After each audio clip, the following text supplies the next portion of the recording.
Voters all across Missouri got to weigh in on the future of policing, not statewide, but just in Kansas City. It's the latest development in the long-standing fight between KCMO and Jefferson City. Since 1939, the state has run KCPD, with the Board of Police Commissioners making decisions for the department. Governor Mike Parson signed a bill in June requiring 25% of the city's general revenue go to KCPD.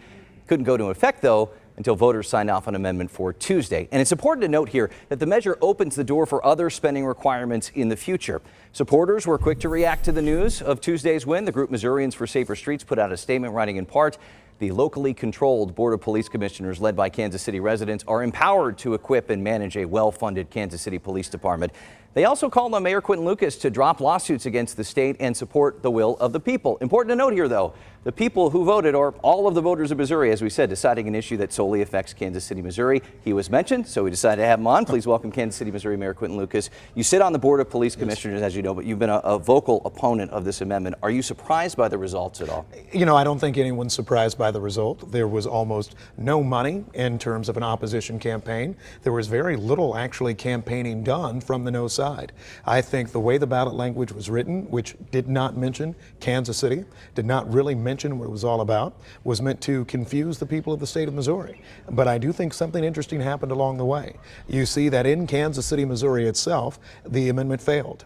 People who know the most about the issues, people who are most impacted by them, rejected this level of state control, rejected this amendment, and I think this starts anew discussions on local control of the Kansas City Police Department. Now, let's mention that. You said the day after the election that the battle for local control starts today, right? And that the courts were the next battlefield. We know that you have lawsuits against the Board of Police Commissioners and the state of Missouri. What's happening with those right now, and what happens now? Will there be more lawsuits? You know, I fear there might be. First of all, a lot of individuals can file lawsuits about this sort of thing because fundamentally the bill that's increasing the funding requirement violated Missouri's Hancock Amendment, which was meant to protect taxpayers. The amendment purports to change that. That being said, there are all types of issues relating to both ballot language. Can you make a constitutional amendment apply retroactively to something that was already passed? A bunch of boring lawyer stuff, but fundamentally is this. The people of Kansas City on Tuesday said that they want to have a voice in how their budget is spent, whether it be policing, whether it be any other issue under the sun. The people of Kansas City should have the same voice that the people of Grain Valley, Grandview, St. Louis, any other city in the state does. The state took that right away from the people of Kansas City. So to me, this is actually less to do with policing, which, by the way, as mayor and councilman, I've increased the budget every year for 7 years. For you mentioned when we've talked before that 25% that's already happened. That's basically what we already pay. Last year, I think we paid about 24.3%. We look at what the board's request is. We try to make sure we fulfill it. And importantly, right, in this ballot question, they used our officers in ads, in mailers, in any number of things. But what has not happened? This amendment does not guarantee pay raises for officers. It does not guarantee better benefits. What it is basically a right-wing power grab done by Jefferson City bureaucrats. And they were able to sneak it on with, I think, frankly, unclear language to try to get this passed. And that's why you'll see fights not just in the courts, but I expect within the next 10 years, probably in the ballot box, looking at whether Kansas City should have local control again. You mentioned St. Louis, which actually reclaimed local control about a decade ago. What's the process here? If Kansas City wants to do this, how do you jump in? You know, a few different ways make it very easy. The state legislature said, hey, Kansas City, we want to stop treating you like a colony and like lesser citizens. Then they could really just pass it in the legislative session and allow us to actually be like everywhere else, controlling our police department, making sure that we're doing things like being able to recruit a chief efficiently, which we have not done, being able to increase pay for our officers, which we have not done.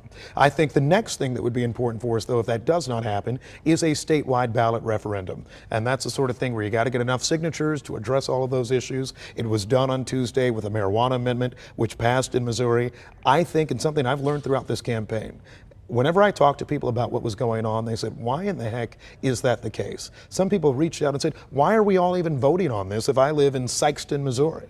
It is confusing, it is vexing, it's the sort of thing that I think if we can get it on the ballot, it will change and Missouri voters will go another way. You mentioned marijuana. I knew you were a vocal proponent of this measure. What happens now in Kansas City? Do police stop enforcement, or how does that work? You know, in Kansas City, we already had decriminalized largely marijuana. Our approach to it was taking penalties for most forms of marijuana possession out of our code of ordinances. And so I don't know if it changes a lot in Kansas City, other than, of course, dispensaries, those sorts of things are now lawful. I think this will be good long term. It allows us to levy taxes as well. Hopefully those taxes go towards treatment of folks, making sure that we can become a safer city with a more regulated marijuana industry rather than the illicit activity we've been seeing for years now. All right, real quick, while we have you, you also said on Twitter last week in that long post-election day thread that we are kind of in the beginning of municipal election season 2023. So do you have any news you want to break? Will you be running for re-election? I am still running for re-election. I've been blessed to be mayor through pandemic, protest, any number of things, but